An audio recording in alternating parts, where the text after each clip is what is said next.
আন্তর্জাতিক অপরাধ ট্রাইব্যুনালে জানখারপুল এলাকায় 5ই আগস্ট 6 জনকে হত্যা করার যে মামলা, সেই মামলায় আমি সাক্ষী হিসেবে হাজির হয়েছিলাম এবং জুলাই গণঅভ্যুত্থানের যে সূত্রপাত কোটা সংস্কার আন্দোলন থেকে শুরু করে পুরো আন্দোলনের ধারা বর্ণনা দিয়েছি। কিভাবে এই আন্দোলন শান্তিপূর্ণ একটা আন্দোলন থেকে বিনা উস্কানিতে সরকারের হামলায়, ছাত্রলীগের এবং আওয়ামী লীগের হামলায় সরকার বিরোধী আন্দোলনের রূপ নিল এবং এই আন্দোলনের গুরুত্বপূর্ণ যেই বাঁকগুলো এবং কমপ্লিট শাটডাউন ঘোষণা, কমপ্লিট শাটডাউনের পর ইন্টারনেট ব্ল্যাকআউট, আমাদেরকে গুম করে নিয়ে রাখা হলো এবং পরবর্তীতে আন্দোলন প্রত্যাহার করার জন্য নানাভাবে চাপ প্রয়োগ করা হলো। আপনারা সবাই দেখেছেন কিভাবে ডিবিতে আমাদের 6 সমন্বয়ককে তুলে নিয়ে যাওয়া হলো এবং 6 দিন আটক করে রাখা হলো। জোরপূর্বক আমাদের থেকে যেই তাদের লিখিত বক্তব্যে স্বাক্ষর এবং সেটা পাঠ করিয়ে গণমাধ্যমের মাধ্যমে সারা দেশে প্রচার করা হলো আন্দোলন প্রত্যাহার করার কথা বলে।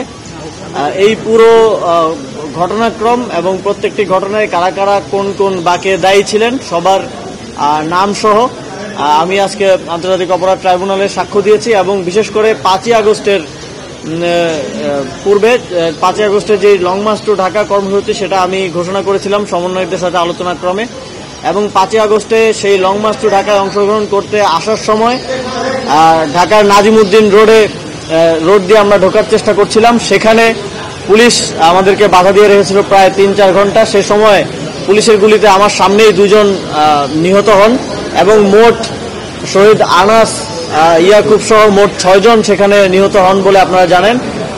সেই ঘটনার আমি যেই যা দেখেছি তা সাক্ষ্য প্রদান করেছি মাননীয় ট্রাইব্যুনালকে এবং আমার স্বাক্ষর গ্রহণের প্রক্রিয়া চলমান আছে। আগামী সপ্তাহে একই দিনে আবার আমি পরবর্তী অংশটা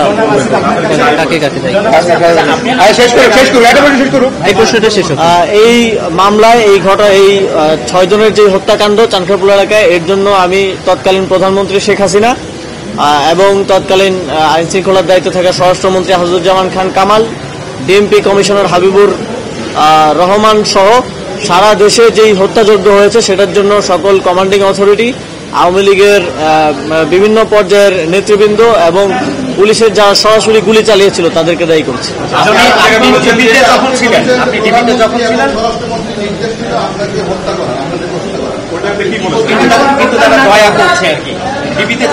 ডিবিতে থাকা অবস্থায় এবং ডিবিতে যাওয়ার আগে যখন গুম থাকা অবস্থায় আমাদেরকে গোয়েন্দা সংস্থার পক্ষ থেকে যারাই আমাদের সাথে কথা বলেছে সবাই নানাভাবে এটা বলেছে যে আপনাদেরকে হত্যা করার নির্দেশনা দেওয়া হয়েছে, আপনাদেরকে যাতে আর দেখা না যায় লিডারশিপে সেটার নির্দেশনা আমাদেরকে দেওয়া হয়েছে, কিন্তু আমরা দয়া দেখাচ্ছি, আপনাদেরকে করছি না, আপনারা আমাদের সাথে সহযোগিতা করেন, আন্দোলনটা প্রত্যাহার করেন।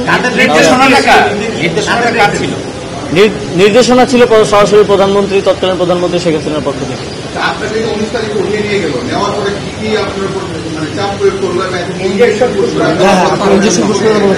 19 তারিখ আমাকে রাজধানীর গুলশান নিকেতন এলাকা থেকে উঠিয়ে নিয়ে যাওয়া হয়। ডিবি পরিচয় উঠিয়ে নিয়ে যাওয়া হলেও পরবর্তীতে আমরা জানতে পারি যে একটা বিশেষ গোয়েন্দা সংস্থাই এটা করেছিল এবং পরবর্তীতে আয়নাঘর পরিদর্শনের সময় আমি এবং নাহিদ ভাই দুজনেই নিশ্চিত হই যে আমাদের দুজনকে আলাদা আলাদা কক্ষে সেখানে রাখা হয়েছিল। সেখানে আমাকে প্রথমত একটা ভিডিও বার্তা দেওয়ার জন্য চাপ প্রয়োগ করা হয় আন্দোলন প্রত্যাহার পূর্বক, সেটা দিতে সে সময় রাজি না হয় পরবর্তীতে আমাকে ইনজেকশন পুশ করে অজ্ঞান করে রাখা হয়। পরবর্তীতে যখন গণস্বাস্থ্য নগর হাসপাতালে আমি ব্লাড টেস্ট করি তখন ডাক্তাররা নিশ্চিত করেন যে প্যাথোডিন পুশ করা হয়েছিল এবং সেই সময়টা অজ্ঞান করে রাখা হয়েছিল। পরবর্তীতে 24 তারিখ আমাকে সেখান থেকে ছেড়ে দেওয়া হয়। আপনারা জানেন তারপরে ঘটনা আমি গণস্বাস্থ্য নগর হাসপাতালে চিকিৎসা নিতে ভর্তি হয়েছি।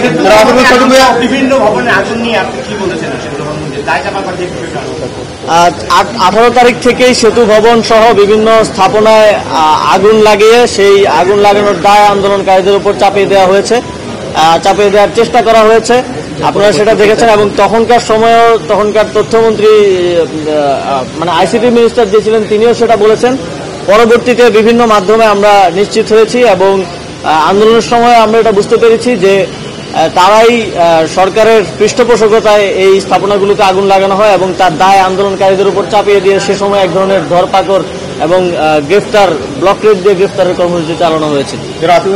আপনি যখন জবানবন্দি দিলেন আজকে, গতকালকে বাংলাদেশের বিচার ইতিহাসে অবিশ্বাস্য ঘটনা ঘটেছে। প্রথমবারের মতো গুমের ঘটনায় ব্যক্তিকে অভিযুক্ত করে ট্রাইব্যুনালে আনুষ্ঠানিকভাবে অভিযোগ দাখিল করা হয়েছে। এই বিষয়টিকে আপনি কিভাবে দেখেন? আপনি নিজেও গুমের শিকার হয়েছেন, গ্রেপ্তারি পরোয়ানা জারি করা হয়েছে। অবশ্যই কর্মকর্তাও আছেন জি, অবশ্যই এটি একটি মাইল ফলক ঘটনা। আপনারা জানেন যে আইসিটি ট্রাইব্যুনাল সহ গুম কমিশন এই বিষয়গুলো নিয়ে কাজ করছিল এবং নানা পদে গত এক বছরও তারা বাধার শিকার হয়েছে। কিন্তু সরকারের পক্ষ থেকে আমাদের মাননীয় প্রধান উপদেষ্টা ডক্টর মোহাম্মদ ইউনূস স্যারের পক্ষ থেকে স্পষ্ট নির্দেশনা ছিল যে এই ঘটনাগুলোর সাথে, ন্যাক্কারজনক ঘটনাগুলোর সাথে যারা জড়িত, আয়নাঘর, গুম এবং গুমের পরে শত শত মানুষের গুম হওয়া মানুষের ফিরে না আসার সাথে যারা জড়িত তাদেরকে অবশ্যই শাস্তির সম্মুখীন হতে হবে। সেটা একটা গতকালকে একটা মাইল ফলক পর্যায়ে গিয়ে পৌঁছেছে। তাদের বিরুদ্ধে গ্রেফতারি পরোয়ানা জারি করা হয়েছে। এটা আমি মনে করি এই সরকার সহ পুরো বিচার ব্যবস্থার একটা বিজয় হিসেবে আমি মনে করি এবং সামনের সময়ে আমি চাই এই যে গ্রেফতারি পরোয়ানা সহ যে প্রসিজার, এটা যথাযথভাবে চলমান থাকবে এবং কোনো স্থান থেকেই অপরাধীদেরকে বাঁচানোর জন্য কিংবা শেল্টার দেওয়ার জন্য কোনো ধরনের প্রচেষ্টা বা কোনো ধরনের অপচেষ্টা করা হবে না। মিস্টার অ্যাডভাইজার, আপনি সরকারের গুরুত্বপূর্ণ জায়গায় আছেন। আওয়ামী লীগের দল হিসেবে বিচারের কার্যক্রম হাতে নেওয়া হয়েছে, তদন্ত কর্মকর্তা নিয়োগ হয়েছে। একই সাথে ইলেকশন কাছে আসছে, বিচারও এগিয়ে চলছে। এই অবস্থায় কোনো ষড়যন্ত্র, বিচার বাধাগ্রস্ত করা বা সরকারের উপরে দেশি বিদেশি কোনো ধরনের চাপ আপনারা অনুভব করেন কিনা, বা সেটা কিরকম?